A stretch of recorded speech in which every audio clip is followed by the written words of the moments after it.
কল্পনা করো, তুমি মহাকাশে ভাসছো, পৃথিবী থেকে প্রায় 3 লক্ষ কিলোমিটার দূরে। চারপাশে শুধু নীরব।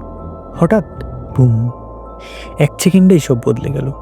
নাসার কন্ট্রোল রুমে ভেসে এলো এক ঐতিহাসিক বাক্য, Houston, we have had a problem. এই এক লাইন বদলে দিয়েছিল পুরো এক্সপ্রেসের ইতিহাস। আজকের ভিডিওতে আমরা জানব অ্যাপোলো 13 কেন চাঁদে পৌঁছাতে পারেনি, কি সেই ভয়ঙ্কর বিস্ফোরণ, কিভাবে মাত্র কয়েক ঘন্টার অক্সিজেন নিয়ে 3জন মানুষ মৃত্যুর মুখ থেকে ফিরে এলো। ভিডিওটা শেষ পর্যন্ত দেখলে বুঝবে কেন অ্যাপোলো 13কে বলা হয় নাসাস greatest failure turned into it's greatest success. সময়টা 1960-এর দশক। আমেরিকা ও সোভিয়েত ইউনিয়নের মধ্যে চলছে ভয়ঙ্কর প্রতিযোগিতা, এক্সপ্রেস রেস।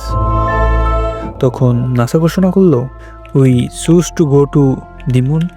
অ্যাপোলো প্রোগ্রামের লক্ষ্য ছিল একটাই, মানুষকে চাঁদে পাঠানো, আবার নিরাপদে পৃথিবীতে ফিরিয়ে আনা। অ্যাপোলো 11 সফল, অ্যাপোলো 12 সফল, আর অ্যাপোলো 13 নাসা ভেবেছিল আরেকটা রুটিন মিশন মাত্র। কিন্তু মহাকাশের পরিকল্পনা ছিল ভিন্ন। জিম লাভেল, মিশন কমান্ডার, আগে অ্যাপোলো 8-এর চাঁদে ঘুরে এসেছেন। শান্ত, অভিজ্ঞ, ঠান্ডা মাথার লিডার। নাসার ভাষায় the right man in the wrong mission. 2 Jack Swigert, command module pilot, মিশনের একদম শেষ মুহূর্তে ক্রুতে ঢোকেন। অভিজ্ঞতা কম কিন্তু খুবই দক্ষ। 3 ফ্রেন্ড হেইজ, লুনার মডিউল পাইলট, চাঁদে নামার কথা ছিল যার, কিন্তু ভাগ্য তাকে সুযোগ দেয়নি। অ্যাপোলো 13 লঞ্চ করা হয় 13 April 1970। Location Kennedy space centre. Rocket ছিল স্ট্যান্ড 5। সব সিস্টেম চেক, সব কিছুই পারফেক্ট। মিডিয়ার আগ্রহ খুব একটা বেশি না, কারণ আর কয়বার চাঁদে যাওয়া হবে। কেই বা জানতো যে এই অ্যাপোলো লঞ্চ করাকে ইতিহাসে ঢুকে যাবে। লঞ্চের পর এক্সপ্রেস শিপ ঠিকঠাক চলছে, ক্রু টিভিতে লাইভ সম্প্রচারণ করছে, পৃথিবীর মানুষ হাসি মুখে দেখছে। নাসা ঘোষণা করল, Apollo 13 is go for landing. সব কিছুই স্বাভাবিক। ঠিক তখনই সময় গুনছে বিপর্যয়। লঞ্চের 55 ঘন্টা 45 মিনিট পর ক্রু রুটিন অনুযায়ী অক্সিজেন ট্যাঙ্ক চিট করতে গেল। হঠাৎ ম্যাসিভ এক্সপ্লোশন, পুরো এক্সপ্রেস শিপ কেঁপে ওঠে, লাইট নিভে যায়, অ্যালার্ম বাজতে থাকে। জিম লোভেল জানালায় তাকিয়ে বলে, we are venting something into space. বাস্তবে কি ঘটেছিল? অক্সিজেন ট্যাঙ্ক 2 সম্পূর্ণ ধ্বংস। অক্সিজেন ট্যাঙ্ক 1 ধীরে ধীরে লিক হতে থাকে। পাওয়ার ওয়াটার, অক্সিজেন সবই বিপদের মুখে। চাঁদে নেওয়া অসম্ভব। নাসা কন্ট্রোল রুমে আতঙ্ক। ইঞ্জিনিয়াররা প্রথমে ভেবেছিল এক্সপ্রেস সেন্সর এরর, কিন্তু না, এটা বাস্তব।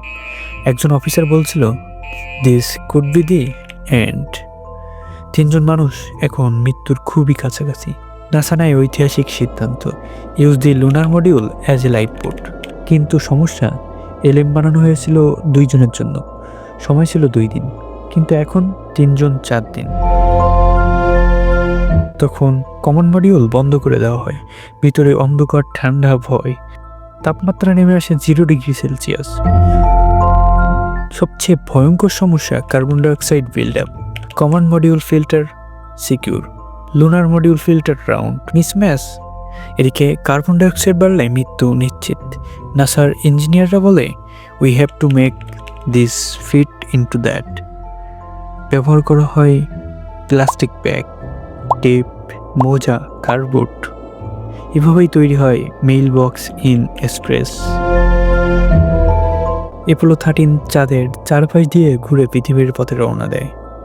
একটিও ভুল মানে মিসিং আর্থ ফরএভার। ক্রু প্রায় না খেয়ে না ঘুমিয়ে টিকে থাকে।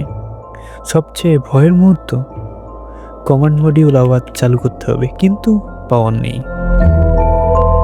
হেয়ার সেলডি ঠিক আছে কিনা কেউ জানে না। Radio silence. 3 মিনিট, 4 মিনিট, পৃথিবী স্তব্ধ। হঠাৎ রেডিও, ওকে জো, অ্যাপোলো 13 পৃথিবীতে নামব। Pacific Oshane. পুরো পৃথিবী আনন্দে ফেটে পড়ল। ফেলিওর মানে শেষ নয়, টিমওয়ার্ক আর টেকনোলজি। অ্যাপোলো 13 চাঁদে যায়নি, কিন্তু প্রমাণ করেছে human ingenuity can overcome the impossible.